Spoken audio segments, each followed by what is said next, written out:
আর আজকের মূল কারণ হচ্ছে যে আমরা প্রতি সপ্তাহে কিন্তু বিভিন্ন এলাকাতে আমরা খাওয়াই, বুঝছো? অবশ্যই। মানে গরিব মানুষের বাড়িতে।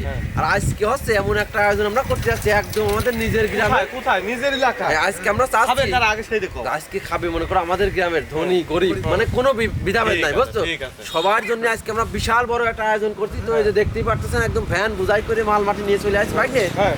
তো আজকে আমাদের গ্রামের মানুষের জন্য কি আয়োজন করবা তুমি সেটাই একটু বলে দাও। আজকে আমরা হচ্ছে নিয়ে আইছি স্পেশাল মিনিকেট চাউল আর হচ্ছে দেশি ব্রয়লার, ওই যে ব্রয়লার মুরগি যেটা বলা হয় ওইটা দিয়ে স্পেশাল বিরিয়ানি রান্না করো সুলতান রিভন মাম করো সহযোগী। ভিলেজ ট্রেডিশনাল বিরিয়ানি ওইটা দাও একদম হাতে হাতে নিয়ে ও আমার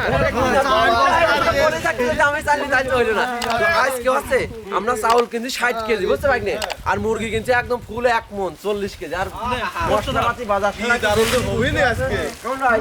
তাহলে এই মুরগির বস্তাটা আমরা দুজন নিয়ে চলে যাই। বলার নিচে রাখো। সুলতান, এই যে এর ভিতর দেখো কি কি আনছি, বুঝতে পারলি? জিনিসপত্র দেখো, ডাল আনছে একদম মাস কালার ডাল, যেহেতু এই দেখে একবারে 1 মণ মুরগি ডালিয়ে দিলাম। এখন মনে করো, বুঝছো সুলতান, গ্রামের যারা চাষিরা আছে তারা মনে করে মুরগিটা কাটিয়ে দেবে, ভাই না? আর পেঁয়াজ রসুন যা যা